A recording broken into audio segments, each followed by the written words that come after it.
আয়েশা, আমি আবু বকর শুনেছি তুমি তো বাড়ির মধ্যে নাই গো,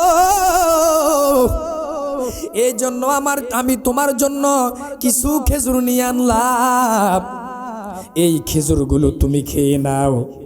এবার আপনারা দেখবেন, আপনারা যখন আপনাদের কন্যাকে এবং মেয়েকে বিয়ে দেন, বাপে কিছু মেয়ের জন্য জামাইয়ের বাড়িতে পাঠায়, কথা বলেন না ঠিক না বা ঠিক? এরকম ভাবে কিছু খেজুর নিয়ে আয়েশা সিদ্দিকার হাতে দিলেন। আয়েশা সিদ্দিকা বলে, ও বাবা, আপনি যে আমার জন্য খেজুর নিয়ে আনলেন গো, এই খেজুরগুলো আমি কেমনে মুখে দিব গো বাবা? ও বাবা, এই খেজুর আমি কেমনে মুখে দিব? আমার বাবা যে আপনি যে খেজুরগুলো আনলেন, এই খেজুরগুলো আমি কেমনে খাইমু? আমি এই কারণে খেজুরগুলো আমি মুখে দিতে পারবো না, কেননা আমার দয়াল নবীজি, মায়ার নবীজি আমার ছাড়া কোনোদিন কোনো কিছু মুখের মধ্যে দেয় নাই। আরো চিৎকার করে বলেন না সুবহানাল্লাহ। এবার আমার নবীজি 7 দিন দিনের দাওয়াত দেওয়ার জন্য গেলেন। আমার নবীজি দিনের দাওয়াত দিয়া যেই মাত্র বাড়ির মধ্যে আসলেন, এবার যেই মাত্র হুজরার ভিতরে আসলেন, এবার আমার দয়াল নবীজি যেই মাত্র হুজরা মোবারকের ভিতরে আসলেন, আমার নবীজি ডাক দিয়া কয়, আয়েশা, তোমার হাতের মধ্যে যে খেজুরগুলো দেখতেছি, এই খেজুরগুলো তুমি পাইলা কোথায় থেকে? কেননা আমি তো তোমাকে যাওয়ার সময় কিছু দিয়ে যাই নাই, কথা বলেন না ঠিক না ব্যাঠি? তোমার হাতের মধ্যে আমি যে খেজুরগুলো দেখতেছি, এই খেজুরগুলো তুমি কোথায় থেকে পাইলা? আয়েশা সিদ্দিকা রাদিয়াল্লাহু তাআলা আনহু বলে, ইয়া রাসূলুল্লাহ, নবী গো, ও গো নবী, মায়ার নবী, আমার বাবা জান শুনেছে আপনি নবী বাড়ির মধ্যে নাই, আপনি নবীজি বাড়ির মধ্যে না থাকায় আমার বাবা জান এই খেজুরগুলো আমার জন্য নিয়ে এনেছি, আমি খাওয়ার জন্য। কয় তুমি খাইলা না কেন? কয় ইয়া রাসূলুল্লাহ, নবী গো, নবী, ও মায়ার নবী গো, আপনি নবী বাড়ির মধ্যে নাই, আমার বাবা খেজুরগুলো দিয়েছে, আপনি নবীকে ছাড়া আমি কিভাবে এই খেজুরগুলো খাইমু? কখনো তোমাকে যদি ভুলি, হেদায়তের আলো ঝিলিক নিও কাছে তুলি, কখনো তোমাকে যদি ভুলি, হেদায়তের আলো ঝিলিক নিও কাছে তুলি, ঠাই দিও গো প্রভু, ঠাই দিও গো প্রভু, তুমি দয়াবান, তুমি রহমান, তুমি মেহেরবান। জনম জনম যদি গাহি তোমারি করুণা, তবু শেষ হবে নাই, কথা বল না ঠিক না বা ঠিক? জনম জনম যদি গাহি তোমারি করুণা, তবু শেষ হবে নাই, ক্ষমা করো, ক্ষমা করো, দয়া করো, মায়া করো, তুমি দয়াবান, তুমি রহমান, তুমি মেহেরবান। চিৎকার করে বলেন না সুবহানাল্লাহ। এ বন্ধুরা রে আমার, এ আমার যুবক ভাইরা,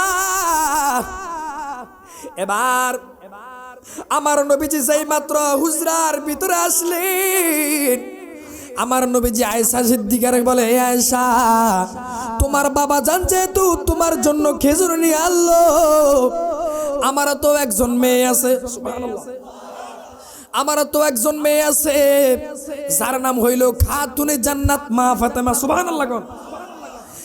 ওই আমার আমার দুইজন নাতিও আছে, একজনের নাম হলো হাসান আর হোসাইন। আল্লাহু আকবার। কিন্তু তোমার বাবা তোমার জন্য খাবার নিয়ে আসলো।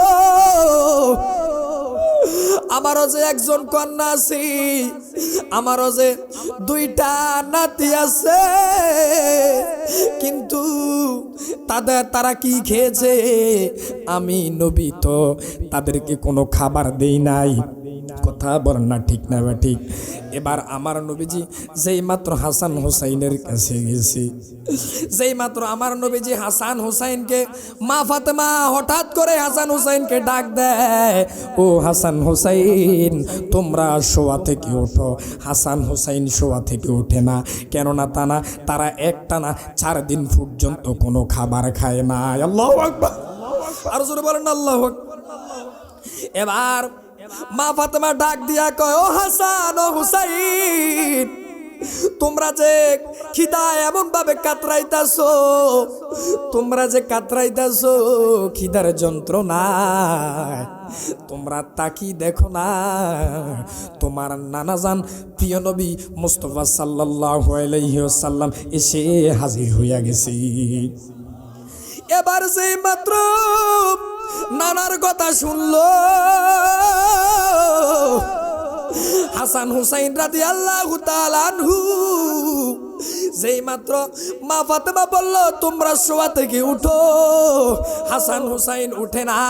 এবার যেই মাত্র বলল, ও হাসান ও হুসাইন তোর নানা আইছে রে, হাসান হুসাইন রাদিয়াল্লাহু তাআলা আনহু শোয়া থেকে উঠা দাঁড়াইয়া গেছে। আরো চিৎকার করে বলেন না আল্লাহু আকবার। হে রাসূল তোমায় ভালোবাসি, অন্তরে শুধু মুখে না, জান্নাতের আশায় নয় হে রাসূল, জাহান্নাম কেউ ডরি না। কথা বল না ঠিক না বেঠি? তোমায় পাওয়া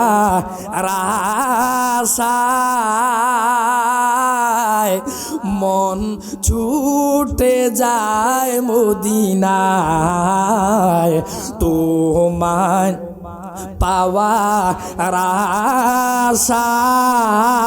আশায় মন ছুটে যায় মদিনায়। এ গরিবের আর যে শোনো মোরে খাবে দেখা দেও না। চিৎকার করে বলেন না সুবহানাল্লাহ। এ বন্ধুরা রে আমার, এ আমার যুবক ভাইরা, এবার আমার নবীজি, দয়াল নবীজি চিন্তা করলেন তারা যেহেতু কোনো খাবার খায় নাই, আমি তাদেরকে কিছু না কিছুই খাবার দিতে হবে। কথা বলেন না ঠিক না ঠিক? এবার আমার নবীজি গো, এবার যেই মাত্র আমার নবীজি রাস্তা দিয়ে হাঁটতেছে, এবার আমার নবীজি যেই মাত্র রাস্তা দিয়ে হাঁটতেছে, আমার দয়াল নবীজি দেখতেছে এক খ্রিস্টানের বাগার মধ্যে 250 জন শ্রমিক কাজ করে। কতজন? আর জোরে বলেন না কতজন? 250 জন শ্রমিক কাজ করে। এবার আমার নবীজি বলে, আমার হাসান হোসাইন নারে তাকবীর, নারে রিসালাত, নারে গাউসিয়া, জোরে বলেন নারে তাকবীর, নারে রিসালাত, নারে তাকবীর।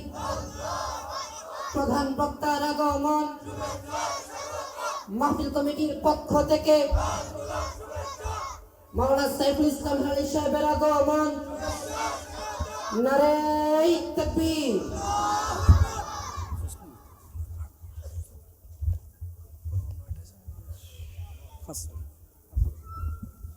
আমরা কি সবাই খুশি না বেজার? প্রধান বক্তা এসেছে, আমরা সবাই খুশি না? গভীর মনোযোগ। এবার আমার নবীজি ওই খ্রিস্টান লোকের, যেই খ্রিস্টান লোকেরা আন্ডারে 250 জন শ্রমিক কাজ করে। এবার আমার নবীজি ওই আমার দয়াল নবী মায়ার নবী খ্রিস্টান লোককে বলে, আপনার কাছে কোনো কাজ আসেনি? এবার ওই খ্রিস্টান লোক বলে, হ্যাঁ আমার কাছে একটা কাজ আছে। আপনি যদি এই কূপের ভিতর থেকে পানি উঠান, তাহলে এই পানি উঠানের বিনিময়ে আমি আপনাকে খেজুর দিব। এবার ওই আমার দয়াল নবী মায়ার নবীজি এবার যেই মাত্র 1 বালতি 2 বালতি করে পানি উঠাইলেন, যেই মাত্র পানি উঠাইলেন আমার নবীজি 39 বালতি পানি উঠাইলেন। কত বালতি?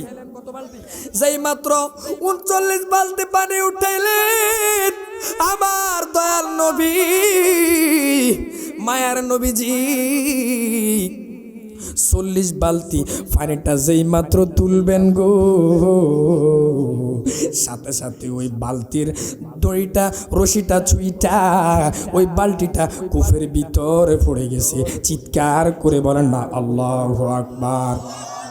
এবার আমার নবীজি ওই খ্রিস্টান লোককে বলে, ও ইহুদি, ও মনিব, আপনি আমি যেহেতু 39 বালতি পানি উঠাইলাম, আপনি আমাকে 39টা খেজুর দিয়ে দেন। এবার যেই মাত্র ওই 39টা খেজুরের কথা বলল, ওই খ্রিস্টান লোকটা এমনভাবে হাতটা উঠাইয়া আমার দয়াল নবীর মায়ার নবীর এইভাবে চেহারার মধ্যে অনেক জোরে একটা চড় লাগিয়ে দিয়েছে। নাউজুবিল্লাহ বলেন, আরো জোরে বলেন না নাউজুবিল্লাহ। এবার যেই মাত্র আমার নবীজি বলে, আমার গালের মধ্যে যেই দাগ দেখা যায়, এই দাগ যদি আমার হাসান হুসাইন দেখে, আম্মা ফাতেমা যদি দেখে, কিয়ামত পর্যন্ত খেজুর তো খাইব দূরে থাক, কিয়ামত পর্যন্ত খেজুর হারাম করে দিবে। কথা বলেন না ঠিক না বা ঠিক? এবার দয়াল নবীজি মায়ার নবীজি যেই মাত্র এবার আমার নবীজি এইভাবে আঙ্গুল দিয়ে ইশারা দিয়েছে, সাথে সাথে কূপের ভিতর থেকে ওই বালতিটা আমার নবীজির আঙ্গুলের ইশারায় উপরে উঠে গেছে। আর চিৎকার করে বলেন না সুবহানাল্লাহ। আমার নবীজি চলে গেলেন। এবার ওই খ্রিস্টান লোকটা মনে মনে ভাবতেছে, কিরে আমার জীবনে আমি কত লোককে আমি মেরেছি, আমার মনের ভিতরে এত কষ্ট লাগে নাই, আমার মনের ভিতরে এত দুঃখ লাগে নাই গো।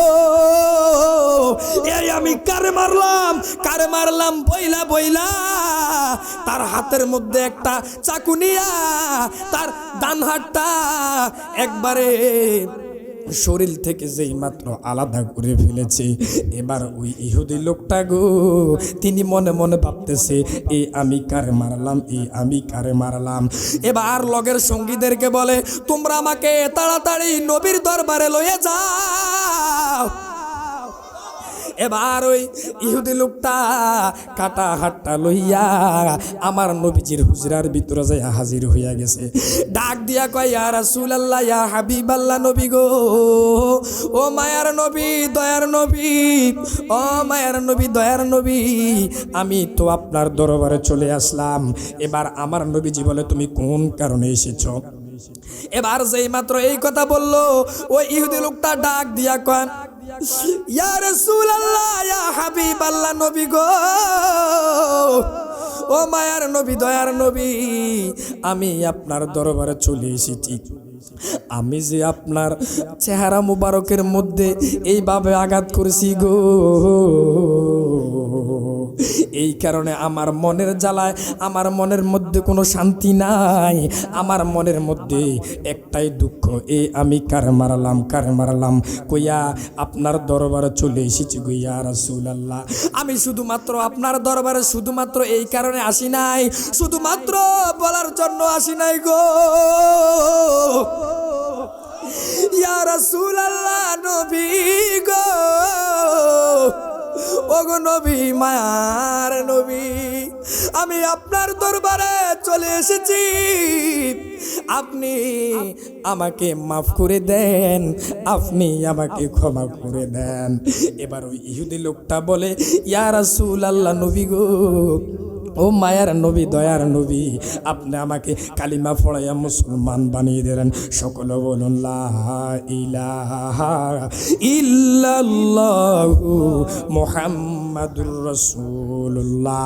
আমার নবীজি ডেকে বলে, মনিব, তুমি যে আমার দরবারে এই কাটা আমার দরবারে মুসলমান হওয়ার জন্য এসেছো, কিন্তু তুমি যদি আমার মুস্তাফার দরবার থেকে এই কাটা হাতটা লইয়া তোমার বাড়িতে যাও, তাহলে আমি মুস্তাফার দরবারের কলঙ্কিনী হবি। তোমার কাটা হাতটা আমার কাছে দাও। এবার যেই মাত্র কাটা হাতটা লইয়া আমার নবীজির থুতু মুবারক লইয়া কাটা হাতের মধ্যে যেই মাত্র লাগাইছি, সাথে সাথে ওই কাটা হাতটা আগের চাইতে আরো বেশি ভালো হয়ে গেছে। দেখেন, আমার নবী কি সাধারণ কোনো নবী? ওই নবীর মুজিজা কি কোনো সাধারণ? ওই নবীকে কেমন পরিমাণ ভালোবাসতে হবে? কথা বলেন না ঠিক না বা ঠিক? নিজের জানের চাইতেও বেশি ভালোবাসতে হবে, সব কিছুর চাইতে নবীজিকে ভালোবাসতে হবে। কথা বলেন না ঠিক না বা ঠিক? লা ইউমিনু আহাদুকুম হাত্তা আকুনা আহাব্বা ইলাইহি মিন ওয়ালিদিহি ওয়া ওয়ান নাসি আজমাইন। মা বাবা ভাই বোন দাদা দাদি নানা নানি সব কিছুর চাইতে নবীজিকে ভালোবাসতে হবে। কথা বলেন না ঠিক না বা ঠিক? আরো জোরে বলেন না ঠিক না বা ঠিক? ওই খ্রিস্টান লোক আমার নবীজির গায়ের মধ্যে যে আঘাত করেছে, আমার নবীজি কি তারা কি ফিরে আবার আঘাত করেছে? ফিরে আঘাত করে না। এটা মারার জন্য, মারার নবী নয়, এটা হলো রহমতের নবী। কথা বলেন না ঠিক না বা ঠিক? সে আপোষে আমার নবীজির কাছে কালিমা পড়ে মুসলমান হয়ে গেছে। চিৎকার করে বলেন না সুবহানাল্লাহ।